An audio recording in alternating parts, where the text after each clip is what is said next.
Boom. Hello, ladies. Jenny and Sabrina, I'm so happy that you've accepted our invitation and you're letting us into your studio. Thanks for taking us on your journey today.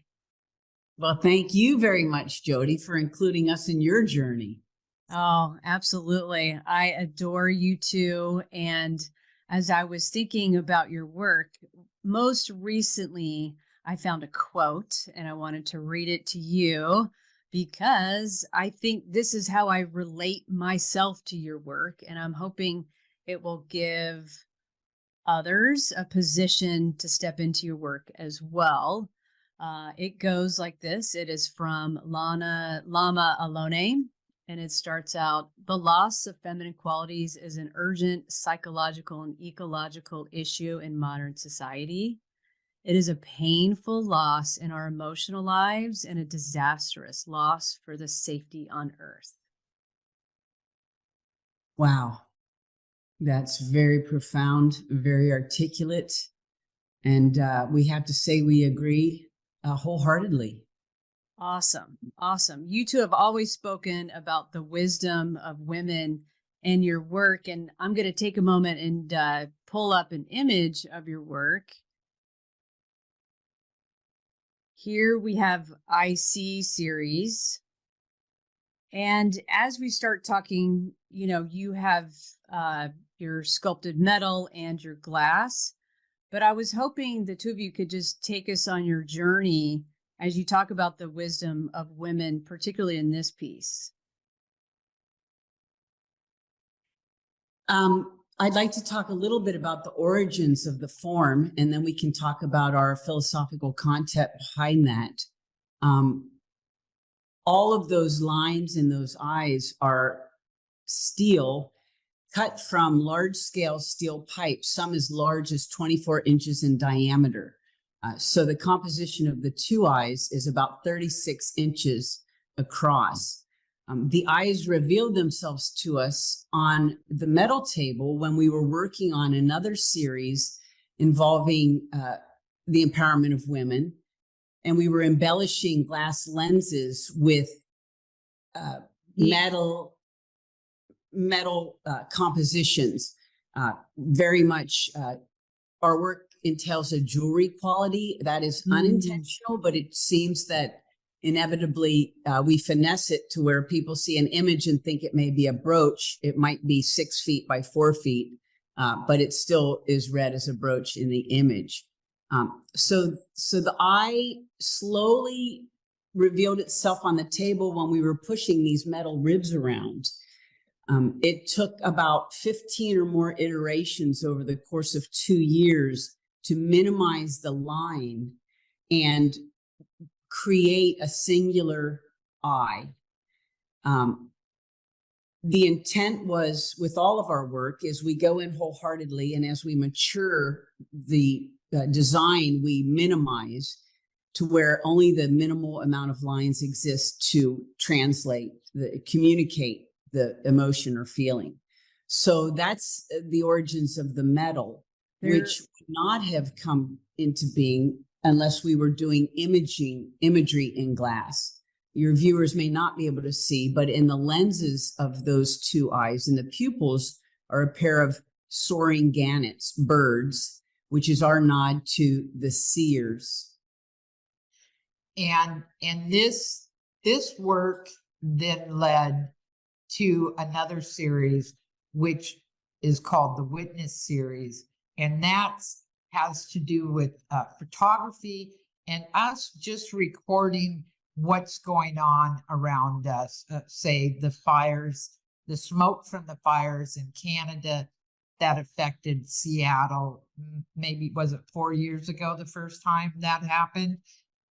And then also our sunsets, our beautiful skies, our wonderful Olympic Peninsula, just recording what it is we live with today and how it's changed just in our short lifetime. And as the series goes on, hopefully we'll record where it's going, what direction we're taking with the environment. You know, the situation we find ourselves in is a little overwhelming. And as consumers, We try to be mindful of our footprint and be efficient with our use of materials. It's no secret that we work with glass, which is a very big energy consuming material. You can see with these pieces, glass is minimal, but without it, the work would not read. So in our designs, glass tends to lead the design. We try to, like I said, to minimize our footprint, we try to work as efficiently as possible. And we employ glass when we recognize that no other material really can yield the results. I believe you're going to talk about another of our works, The Wheel of Remembering and Forgetting. Yes. We love hot glass's propensity for curvature. We often see designs unfold when we're working in the hot shop.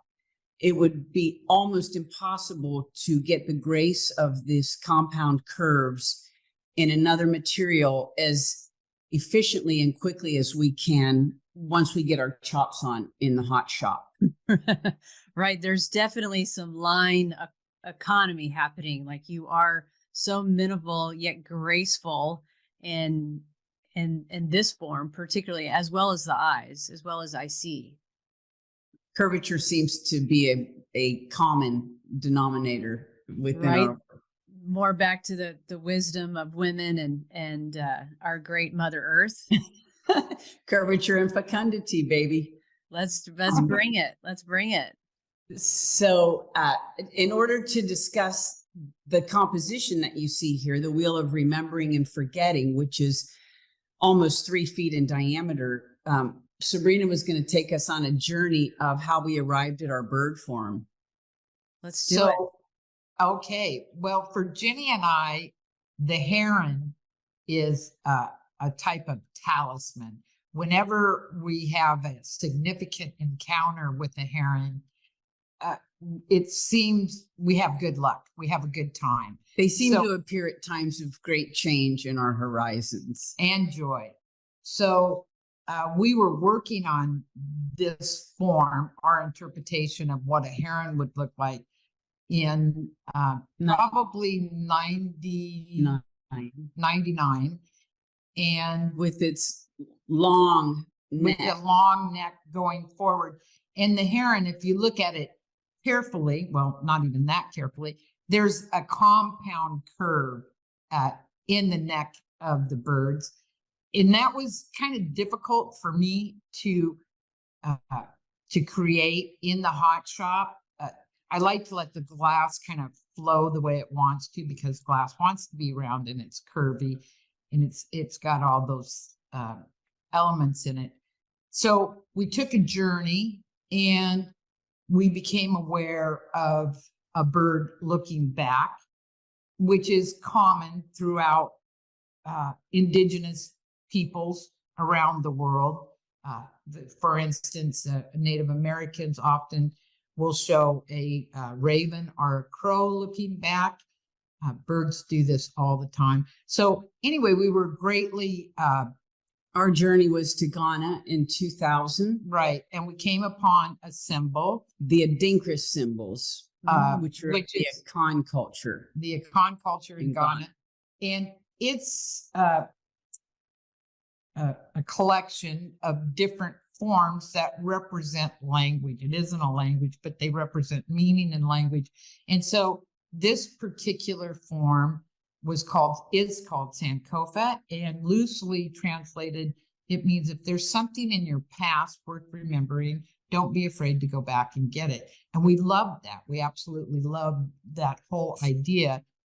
And when we got home, we took this heron form that we had been working on, and instead of doing that compounded curve in the front, we just threw the neck back and came out with this form, which we felt was, in its minimalness, conveyed all the elements of glass that we love. It was feminine, it was curvy, and for us it meant going back and thinking about our primordial memory as women and on our place on the planet. So thinking about Well, there have been many, many great women in history. Unfortunately, we don't know a lot about them for obvious reasons, I would say. And our whole intent is to try to bring back these memories of what was in our personal lives, but also the whole global history of women on the planet. So this is just remembering and forgetting, remembering and forgetting.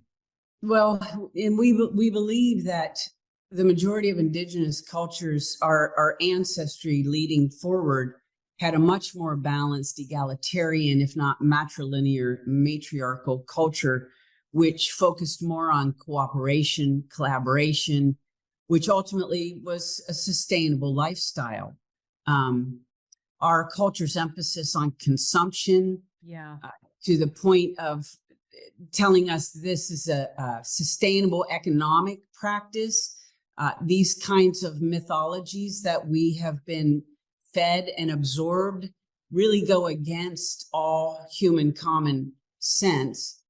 And Sabrina and I have always believed that were women at the decision-making tables at least 50% of the time, we would not find ourselves in the predicament that we're in today. So this wheel for us, the bird is one of the symbols in our vocabulary. We have hands, heads, deity figures, vessel gourds. We didn't even realize through time we had created our own language of symbols, which harkens to indigenous cultures. Pre-written word communication was done visually.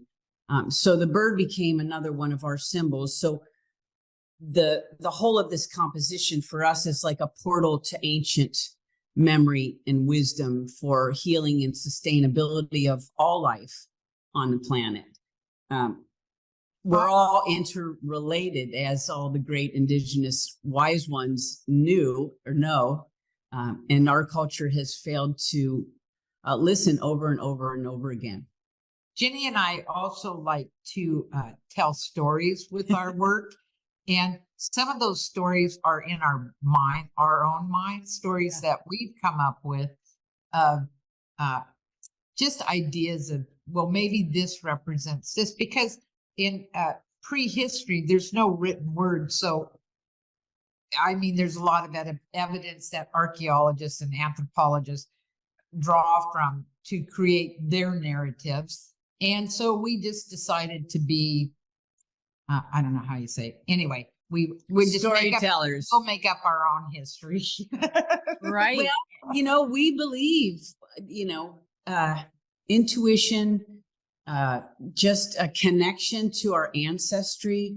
We all share we all have a shared global shared ancestry. And we truly believe that there was a time when the world there were cultures that lived in a much more state of pleasantry, shall we say. There was a greater quality of life on the planet. Anthropological studies have shown repeatedly that our ancestors had much more leisure time than we have. And so much of that is driven by this need for economy, for the global economy, which is, manifest in the consume, which anyone can see. There's a limited finite resources on the planet. So population increase and overconsumption, where in the hell did everybody think that was going to take us? Exactly right. Just produce, and produce whatever the patriarchy wanted. They were excluding so many voices and oppressing, ignoring, we are, destroying, not acknowledging. Well, even the art history group, they just were not recognizing women who were making artwork, and the erasure of women still continues today. They were erasing the voices of trying to erase some of those working in the earth art movements too. So as you two working in the studio glass movement, I'm so happy we can be talking about what you want to be talking about, which is the climate crisis and where we are. Right. Yes, where we are. where we We're are. up. So you know, it's sometimes it's so overwhelming, it's almost paralytic. It's, you know, because to wake up and to be conscious means you're consuming something at some point all the time, every day. But something I found helpful when heavy anxiety Tell me. Yeah. sets What, in is, you know, to be mindful of what we consume on a daily basis. Yeah. You know, if we can save a cup of water every day and millions of people save a cup of drinking water every day, that's a million cups of drinking water every day, every day.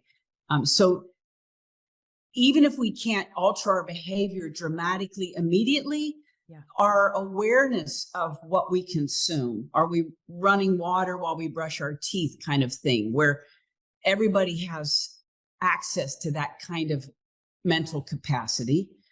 And everyone has access to compassion and kindness. I think those are three things, you know, mindfulness, compassion, and kindness, that if nothing else, we may not be able to turn things around quickly, but it will improve the quality of life for all of us as we go through the crisis to the best that we Yes. can. Regenerating, I think, is where we are today. We can't go back and make something appear that's missing, but if we help regenerate what's there, I got to tell you, I saw something on Instagram that hit me in a way that it hadn't really ever hit me before. There was a little girl who was drawing different leaves and identifying the different plants. And it said, you know, the kids in America can identify 100 different brand names in a flash, but they were struggling to identify 5 different plants. Wow. Sure. That is sure. impactful. Yeah. You're removed.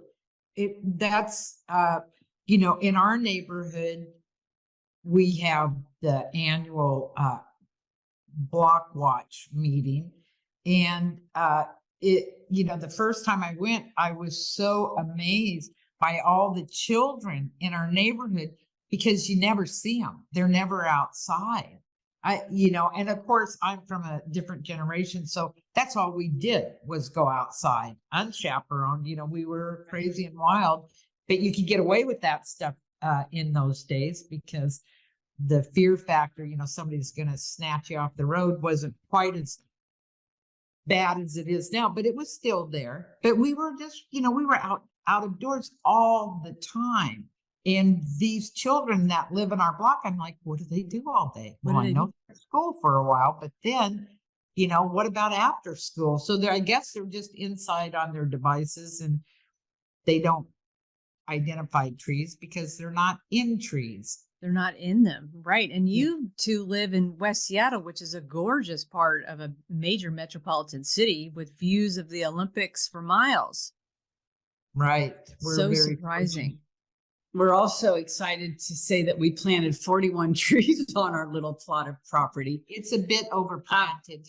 But none of them bear food. We forgot to plant food, but we do have shade in the summer, and all of our trees are infatuated with each other, so they're very cooperative.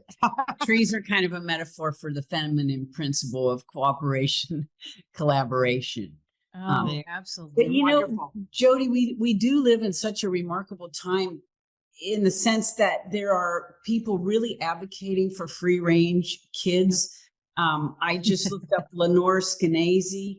I believe she started the free range kid concept. I mean, people think of things, but I know she wrote a book. And also there's so much more coverage of female athletes and women artists.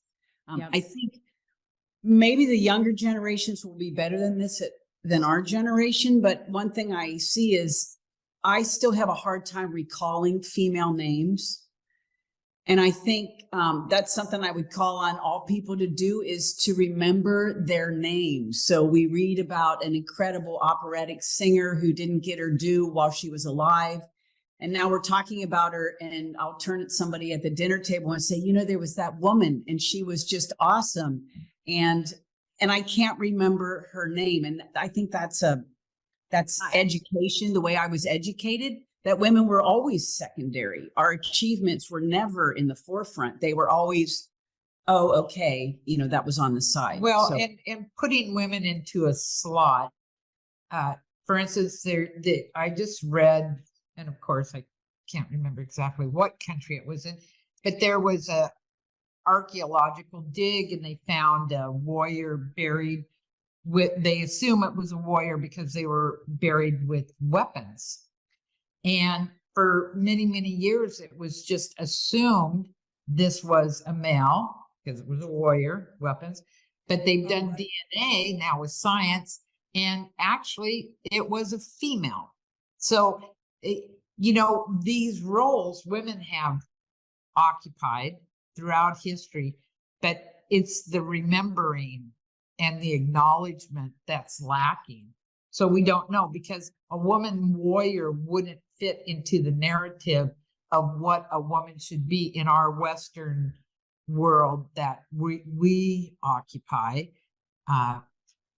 So the truth is coming out through science, which is really fabulous. Fabulous. And I would have given all the popcorn in the world to be sitting on a couch watching that Viola Davis movie that she produced and starred in last year.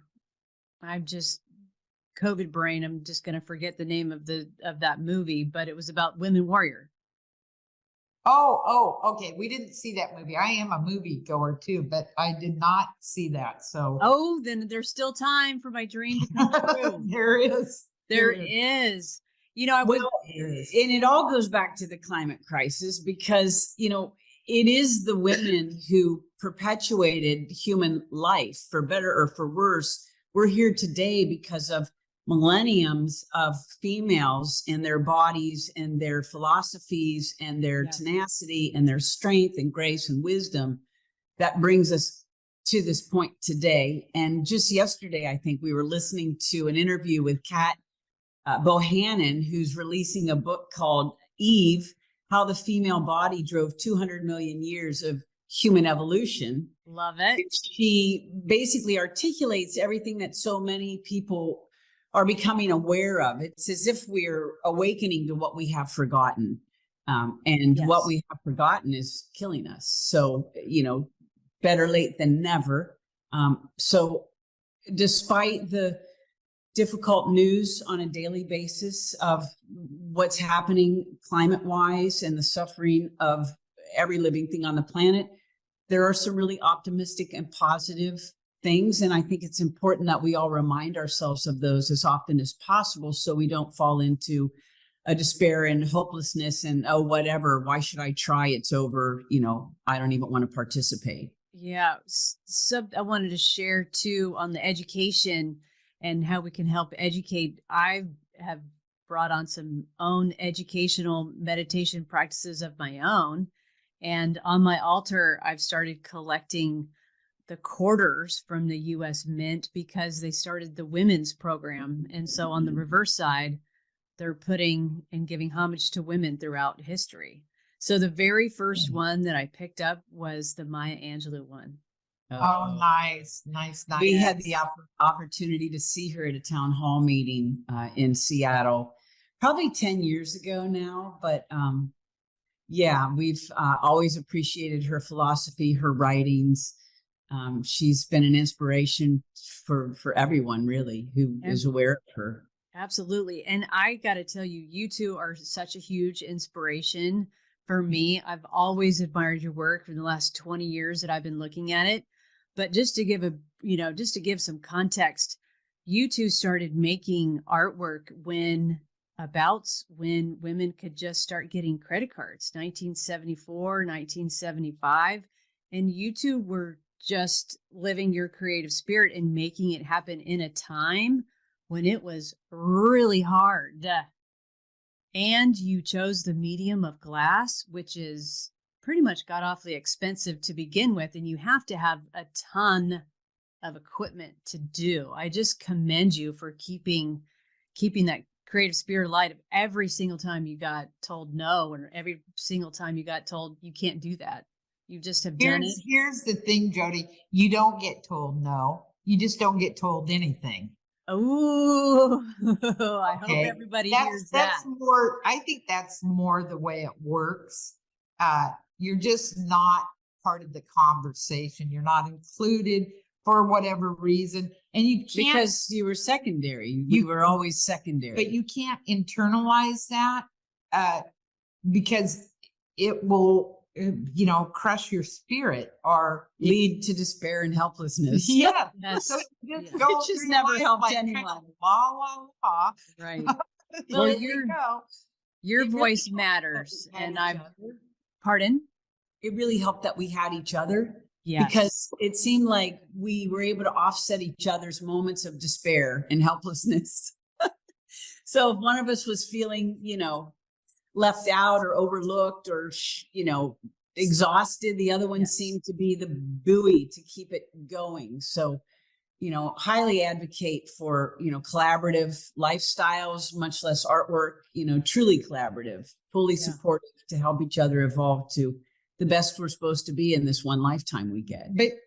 And also there, our timing was good. It doesn't go back quite as far as 75 there for the creative output, but our timing was good, and we were there were enough women in leading up organizations who gave us hope and encouragement that we're forever grateful for. Alice Rooney, who was director of Pilchuck Glass School for many years. That's how I arrived there, was through Alice.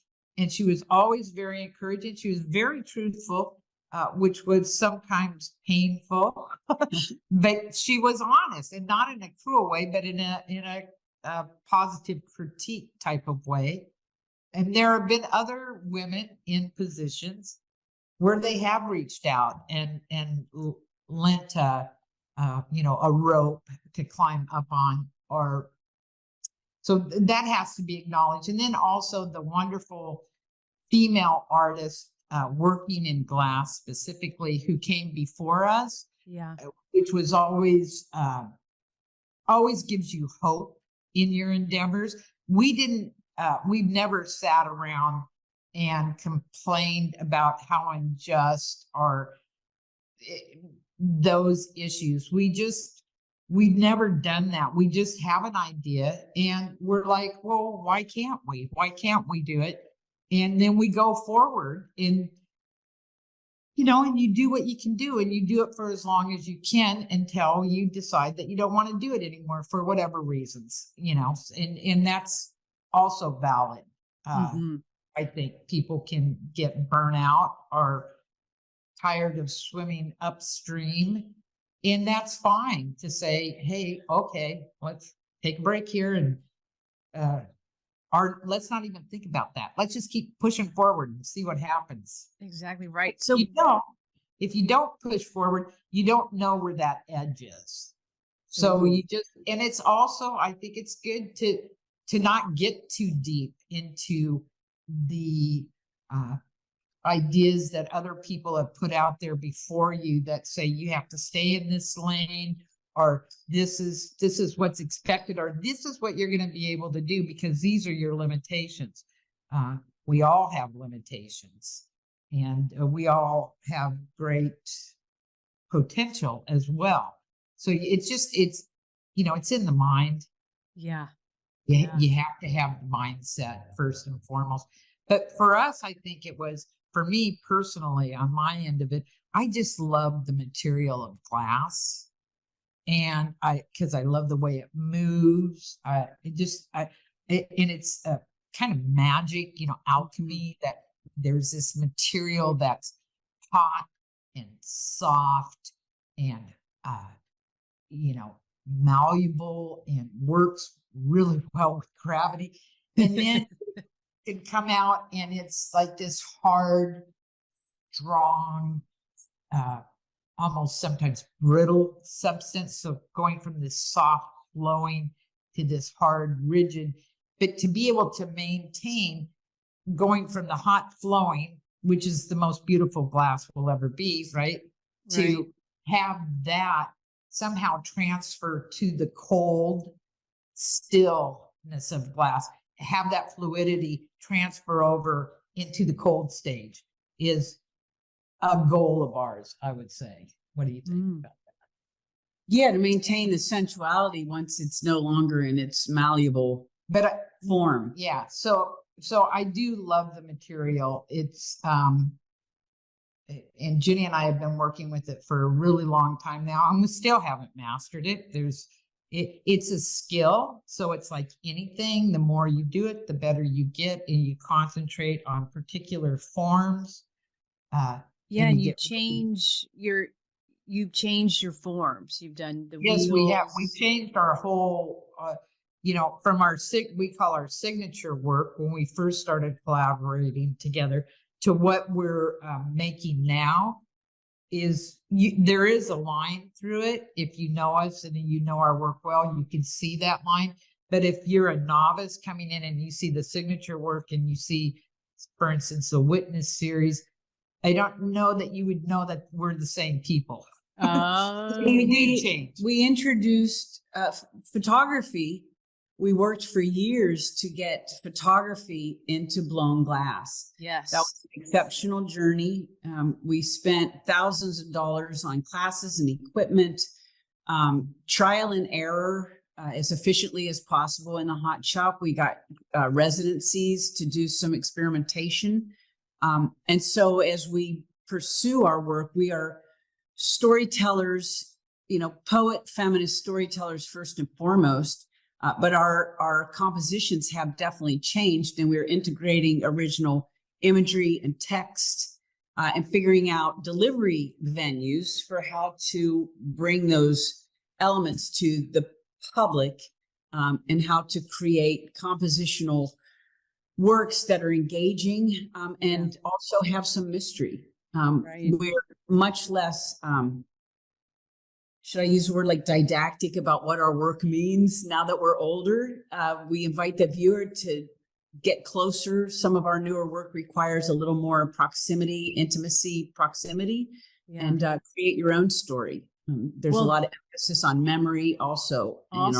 I think that's where I come in on your remembering wheel with that heron form. And it brings me to one of my personal experiences I had last week. I was walking to the store. It was a gray day here in Washington, and a blue heron was flying over me so close that it was blowing my hair back.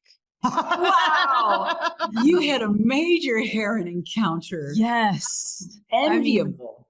I mean, I almost had to stop what I was doing and like go home and record it because I was in such awe of this. Well, yeah, you just had happened. a meeting with that heron. Yes. That's brilliant. Yes. Wow. Well, I just found out that the heron is the Seattle bird, or maybe the King County bird, not the state bird, I don't think. State bird is a goldfinch, but anyway, the great birds. blue heron is, at least all over the United States, to my knowledge, and possibly around the world. Here's an interesting thought. Do you think when birds migrate, they change language when they cross country borders? I definitely think they change frequency. Yeah. Yes.